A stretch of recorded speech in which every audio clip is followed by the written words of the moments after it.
बिस्मिल्लाहिर्रहमानिर्रहीम। अस्सलाम वालेकुम viewers, welcome to food secrets with Banaza Waqar. आप सभी देखने वाले खुश रहें, आबाद रहें। वीवर्स, जैसा कि ईद उल अज़हा आने वाली है और आप में से कई लोगों ने कुर्बानी ख़रीद ली होगी और कईयों ने अभी तक ख़रीदनी होगी। आज की वीडियो आप सबके लिए बहुत ज़्यादा यूज़फुल और इन्फॉर्मेटिव है, तो वीडियो आपने पूरी देखनी है। बहुत ज़्यादा टिप्स मैं आपके साथ शेयर करूँगी जो कि आपके लिए बहुत ज़्यादा फ़ायदेमंद होंगी। वीवर्स, अक्सर ऐसा होता है कि जब हम आम दिनों में बाज़ार से गोश्त ख़रीदते हैं कसाब की दुकान से, तो उसमें से बिल्कुल भी स्मेल नहीं आती और बड़ा हमें वो फ्रेश और मज़े का लगता है। कोई उसमें से किसी किस्म का ब्लड नहीं रिलीज़ हो रहा होता, जिसको सभी घर वाले शौक से खाते हैं। लेकिन जब कुर्बानी का गोश्त आए तो उसमें एक ख़ास बसांत भी होती है और ब्लड भी निकल रहा होता है। तो ये सबसे ज़रूरी पॉइंट है, इसको सबसे पहले हम डिस्कस करेंगे। सबसे पहले मैं आपके साथ एक हदीस नबवी सल्लल्लाहु अलैहि वसल्लम शेयर करती हूँ कि आपका फरमान है कि जब तुम जानवर को ज़बह करने लगो तो उसको राहत पहुँचाओ, और आपने फरमाया कि एक जानवर को दूसरे जानवर के सामने ज़बह ना करो।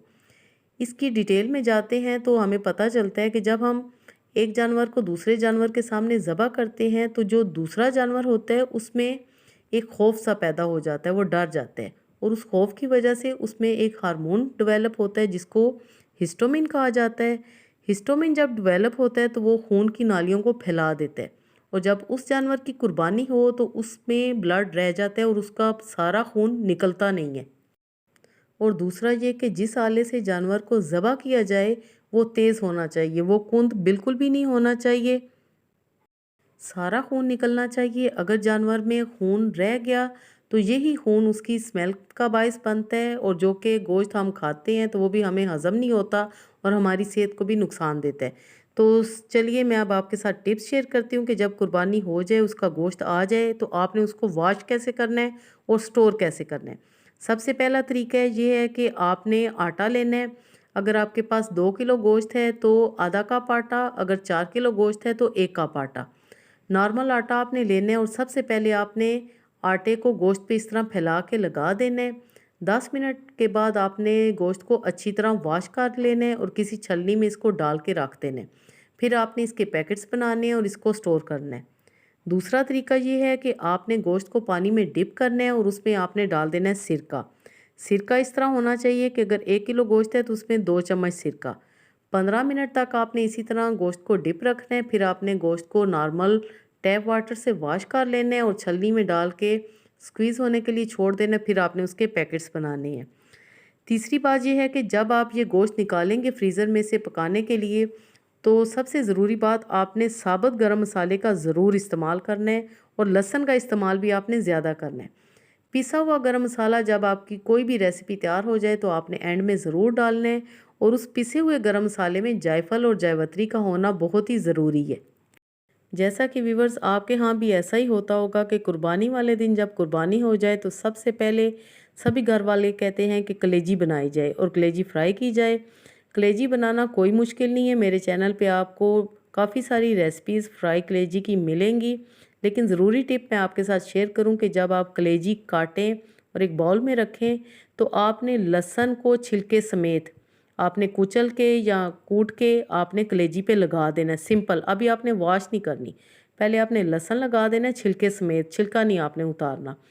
फिर आपने 10 मिनट के बाद इस कलेजी को नॉर्मल पानी से वॉश कर लेना है, तो कलेजी में स्मेल बिल्कुल भी नहीं आएगी। दूसरा, ये सॉफ्ट कलेजी बनाने के लिए सबसे ज़रूरी टिप ये है कि जब कलेजी फ्राई हो जाए फिर आपने उस पर नमक लगाना है, यानी कि नमक डालना है। अगर आपने शुरू में नमक डाल दिया तो कलेजी बहुत ज़्यादा हार्ड बनेगी और वो एक बॉल की तरह उछलती रहेगी, तो ऐसा आपने बिल्कुल भी नहीं करना। एंड में आपने लेमन का इस्तेमाल ज़रूर करना है, क्योंकि कलेजी के साथ लेमन और ग्रीन चिली यानी कि हरी मिर्चें, विटामिन सी आपने मस्ट रखना है। इससे आयरन अब्जॉर्प्शन होती है और कलेजी खा के आपको बदहज़मी नहीं होती और फौरी हज़म हो जाती है और सभी शौक से खाते हैं। इन सारी टिप्स का आपने ख्याल रखना है। लास्ट में आपको बताऊं कि आपने गोश्त के पैकेट्स कैसे बनाने हैं। व्यूअर्स, अगर आपकी फैमिली बड़ी है तो आपने बड़े पैकेट्स बनाने हैं, यानी कि किलो, 1.5 किलो, 2 किलो तक के। अगर छोटी फैमिली है तो आपने आधा किलो से 1 किलो तक के बनाने हैं, यानी कि 3 से 4 अफराद के लिए। बाज़ लोग ऐसा करते हैं कि एक ही बड़ा पैकेट बना के उसमें 4-5 किलो गोश्त डाल देते हैं, और जब उन्हें गोश्त चाहिए होता है वो एक ही पैकेट निकालते हैं उसको बार बार डिफ्रॉस्ट करते हैं। ऐसा आपने बिल्कुल भी नहीं करना। ऐसा करने से गोश्त में बैक्टीरिया पैदा हो जाता है और वो ज़्यादा देर तक नहीं चलता। अगर आप पैकेट्स अपनी ज़रूरत के मुताबिक बनाएंगे तो वो देर तक चलेगा और गोश्त बिल्कुल भी ख़राब नहीं होगा।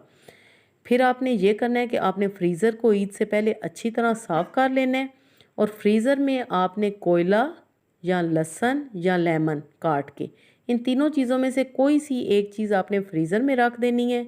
तो इसका फ़ायदा ये होगा कि जैसा कि लोड शेडिंग बहुत ज़्यादा होती है, बिजली चली जाती है, तो इससे गोश्त ख़राब होने का डर होता है। तो अगर आपकी चीज़ें ये वाली फ्रिज में पड़ी होंगी फ्रीज़र में, तो आपका गोश्त यानी कि कुर्बानी का गोश्त बिल्कुल भी ख़राब नहीं होगा। इन सारी बातों को आपने फॉलो करना है।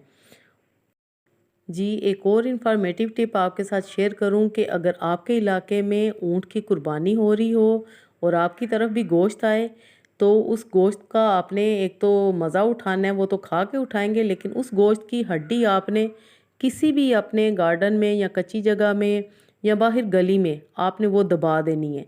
तो उसका फ़ायदा ये होगा कि कहते हैं कि उस एरिए में बल्कि उससे ज़्यादा 2 किलोमीटर तक उस इलाके में दीमक नहीं लगती। तो दीमक के भी बड़े नुकसानात होते हैं, अक्सर लोग बहुत ज़्यादा परेशान हो जाते हैं।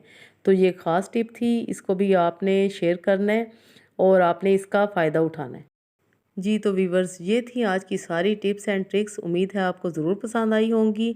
लेकिन सबसे ज़रूरी बात ये है कि आपने गोश्त को तकसीम ज़रूर करना है, हकदारों तक उसको ज़रूर पहुँचाना है। गरीबों का भी हिस्सा निकालें, दोस्तों का भी हिस्सा निकालें, रिश्तेदारों का भी और अपना भी। जी, तो व्यूवर्स अपना और अपने प्यारों का ज़रूर ख्याल रखिए। मेरी और मेरी टीम की तरफ से आप सबको दिली ईद मुबारक। आखिर में इस दुआ के साथ इख्तिताम करते हैं कि अल्लाह पाक हम सब का दस्तरखान हमेशा वसी रखे। Thanks for watching. Next video तक के लिए मुझे दें इजाज़त। अल्लाह हाफिज़।